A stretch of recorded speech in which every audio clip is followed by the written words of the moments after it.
এখন তো সহজ, মোবাইল দিয়ে বোঝানো, হাতে হাতে মোবাইল আছে। কারণ আমাদের যারা বুজুর্গ এখনো যারা আল্লাহ ওয়ালা তারা অধিকাংশই মোবাইল ব্যবহার করেন। মোবাইল ব্যবহার করাটা খুব ভালো কাজ না, ছাত্রদের জন্য তো জায়েজ নেই। যারা পড়াশোনা করে তাদের জন্য মোবাইল ব্যবহার করা জায়েজ, বিশেষ করে স্মার্টফোন তো ব্যবহার করা খারাপ হয়। কোন রকম ব্যবহার করলেও বাটন ফোন যদি দরকার পড়ে ব্যবহার করবে। যে সমস্ত ছাত্ররা স্মার্টফোন ব্যবহার করে ছাত্র জীবনে, এটা তাদের জন্য অনেক বড় ক্ষতির কারণ। ওস্তাদদের জন্য, যারা মাদ্রাসার ওস্তাদ, তাদের জন্য মোবাইলের ব্যবহার অনেক সংযত হওয়া চাই। ওস্তাদদের জন্য যেটা হওয়া চাই অন্তত, সেটা হলো মাদ্রাসার ভিতরে যতক্ষণ পর্যন্ত ক্লাস চলবে ততক্ষণ পর্যন্ত মাদ্রাসার ভিতরে কোনো ওস্তাদের হাতে মোবাইল থাকবে না, এটা হওয়া চাই। এরকম একটা সিস্টেম হতে পারে যে লক আপ থাকবে, 20টা 30টা ছোট ছোট খোপ থাকবে, সেই খোপের মধ্যে এক একটা তালা থাকবে। এই খোপ এক একটা এক এক হুজুরের জন্য থাকবে। হুজুর মাদ্রাসায় ঢুকবে, ঢুকে মোবাইলটা ওই খোপের মধ্যে রাখবে, তালা মারবে, চাবি নিজের পকেটে থাকবে। যার যার খোপ তার তার তালা, যার যার তালা তার তার চাবি। মাদ্রাসায় যতক্ষণ থাকবে মোবাইল কোথায় থাকবে? খোপের মধ্যে লকাবে। মাদ্রাসায় থাকবে, পড়ানো টড়ানো যখন শেষ, ক্লাস শেষ, মাদ্রাসা থেকে যখন বের হয়ে যাবে নিজের তালা দিয়ে নিজের খোপ খুলবে, খুলে নিজের মোবাইল নিজে নিয়ে আবার চলে যাবে। তাহলে মাদ্রাসার ভিতরে পড়ানোর সময়, দর্শের সময় ছাত্রদেরকে ওস্তাদের মোবাইল ছাত্রদের পড়ালেখার মধ্যে কোনো ডিস্টার্ব করতে পারবে না, ব্যাঘাত ঘটাবে না। হেফজখানা মক্তবের ওস্তাদদের জন্য তো এটা ফরজে আইন, এই আইন হওয়া, এই নিয়ম হওয়া। কোনো হেফজখানা কোনো মক্তবের ওস্তাদের কাছে যদি মোবাইল থাকে তাহলে এটা ছাত্রদের জন্য যে কত ভয়ঙ্কর ক্ষতির কারণ হবে এটা তো দেখলেই বোঝা যায়। এই জন্য মানে মোবাইল এখন এমন একটা পর্যায়ে পৌঁছে গেছে যে মোবাইল এটা আসক্তির কারণ হয়ে গেছে। কাজে এখন আমাদের সবাই মিলে একসাথে মোবাইলের ক্ষতি থেকে নিজেদের এবং নিজেদের আগামী প্রজন্মকে রক্ষা করার জন্য একটা বড় ধরনের উদ্যোগ আমাদেরকে নিতে হবে। এই জন্য যারা দায়িত্বশীল, বিভিন্ন প্রয়োজনে মোবাইল ব্যবহার করতে হয়, তাদেরও মোবাইল আওয়ার থাকা চাই। কি মোবাইল আওয়ার মানে মোবাইল কখন ব্যবহার করব আমি, তার নির্দিষ্ট সময় থাকা চাই।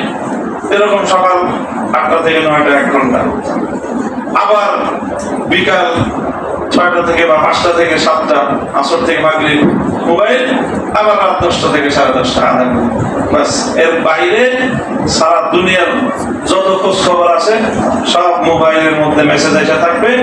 এই 3 সময় দেখবো, যারা যারা ফোন করা দরকার করবো, যারা যারা রিপ্লাই দেওয়া দরকার দিব, আর বাকি সময় নিজের অন্য কাজে ব্যস্ত থাকবে। মোবাইল মানুষের জীবন থেকে জীবনকে কেড়ে নেয়। মোবাইল কি করে? মানুষের জীবন থেকে জীবনকে কেড়ে নেয়। মানুষের জীবন কিসের নাম? মানুষের জীবন কিসের নাম? আরবিতে একটা প্রবাদ আছে, আল ওয়াক্তু হুয়াল হায়াত।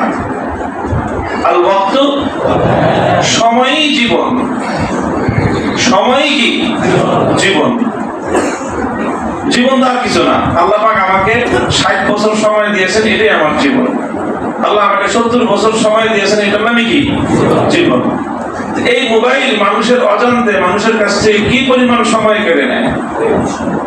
তাহলে কি মোবাইলটা মানুষের জীবন থেকে জীবনকে কেড়ে নিচ্ছে। আমরা মোবাইলের কাছে গোটা জাতি, গোটা বিশ্ববাসী আজকে পরাজিত। আমাদের জীবন আমার মোবাইল কেড়ে নিচ্ছে।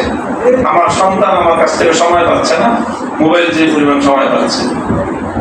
আমার আপনজন, আমার বৃদ্ধ বাবা মা, তারা আমার কাছ থেকে সেই সময় পাচ্ছে না, আমার মোবাইল আমার কাছ থেকে যে পরিমাণ সময় কেড়ে নিচ্ছে।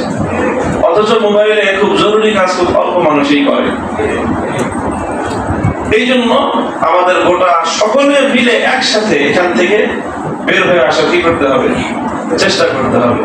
এই জন্য মাদ্রাসাগুলোতে এই ধরনের সুন্দর একটা ইন্তজাম থাকা চাই, উস্তাদদের এরকম ব্যবস্থার মধ্যে আওতায় আসা চাই। এটার মানুষ চেষ্টা করলেই পারে। আমরা নিজেরা নিজেদেরকে মোবাইলের কাছে বন্দি করে ফেলেছি। এখন নিজেদের মনে হয় যে মোবাইল সাথে না থাকলে তো আমার জীবনই চলবে না। আমরা এভাবেই নিজেরা নিজেদেরকে অক্ষম এবং অসহায়ভাবে আত্মসমর্পণ করেছি মোবাইলের হাতে। আল্লাহ পাক এর থেকে আমাদেরকে, বিশেষ করে আমাদের ওলামায়ে উম্মত আলেম সম্প্রদায়কে আল্লাহ হেফাজত করে। কারণ আলেমরা যদি নষ্ট হয়ে যায়, আল্লাহ না করুন, তারা যদি ক্ষতিগ্রস্ত হয়ে যায়, গোটা জাতি ধ্বংস হয়ে যাবে। ড্রাইভার যদি ঘুমায় থাকে, ঘুমায় পরে গাড়ি চালাইতে চালাইতে এই গাড়ির প্যাসেঞ্জারদের আর কোনো ভয়াবহ পরিণাম ছাড়া কোনো উপায় নেই। এই জন্য ওলামায়ে কেরাম যদি মোবাইলের আসক্তি থেকে নিজেরা নিজেদেরকে বাঁচাতে না পারি, তাহলে আমাদের ছাত্ররা বাঁচবে না। আমাদের ছাত্রদেরকে যদি আমরা বাঁচাতে না পারি, তাহলে আগামী প্রজন্ম কোনো ভালো আলেম তারা পাবে না খুঁজে। এই জন্য এর থেকে অবশ্যই আমাদের বের হয়ে আসতে হবে। আল্লাহ তৌফিক দান করেন। যে হোক, আমি মোবাইল দিয়ে একটা দৃষ্টান্ত দিব, এই জন্য মোবাইলের ব্যাপারে এই সমস্ত কথাগুলি বলে নিলাম, যাতে কেউ আমার মোবাইলের দৃষ্টান্ত দিয়ে এটা মনে না করে যে মোবাইল খুব ভালো জিনিস। বুঝতে কথা? তো এক বুজুর্গ, আমাদের বুজুর্গরা কিন্তু এখনো অধিকাংশই এমন যে তারা মোবাইল খুব একটা ব্যবহার করেন না, করলেও ভালো করে বুঝেন না। এক হুজুর জরুরি একটা কাজে আরেকজনকে কল করছেন, এখন যেখানে কল করছে তার মোবাইল তো বন্ধ। তার কি মোবাইল বন্ধ হলে কি বলে? The number you have called is not available now. Please dial later. যে নম্বরে আপনি ফোন দিয়েছেন সেটি এই মুহূর্তে বন্ধ, সংযোগ দেওয়া সম্ভব হচ্ছে না, অনুগ্রহপূর্বক একটু পরে আবার ফোন করুন। এটা তো বলে কম্পিউটারে সেট করা আছে একটা কণ্ঠ, কোনো মানুষের কণ্ঠে আওয়াজটা আসে।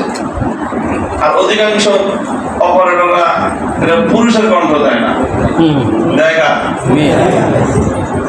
কেন দেয়? এটা আরেক আলোচনা। এখন এক বেরিয়ে কইতেছে এই কথা যে আপনি যে নম্বরে কল দিচ্ছেন এখন এই মুহূর্তে সংযোগ দেওয়া সম্ভব হচ্ছে না। হুজুর তাহলে বুঝে না কেন? বইনে খুব বেশি দরকার,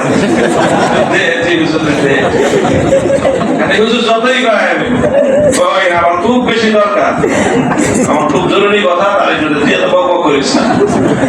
হুজুর যতই কয় ওই পার থেকে তো কি একই আওয়াজ, সে তো কথা শুনে না, কেন? তো কথা শোনার মানুষ না, এটা কথা শোনার মানুষ।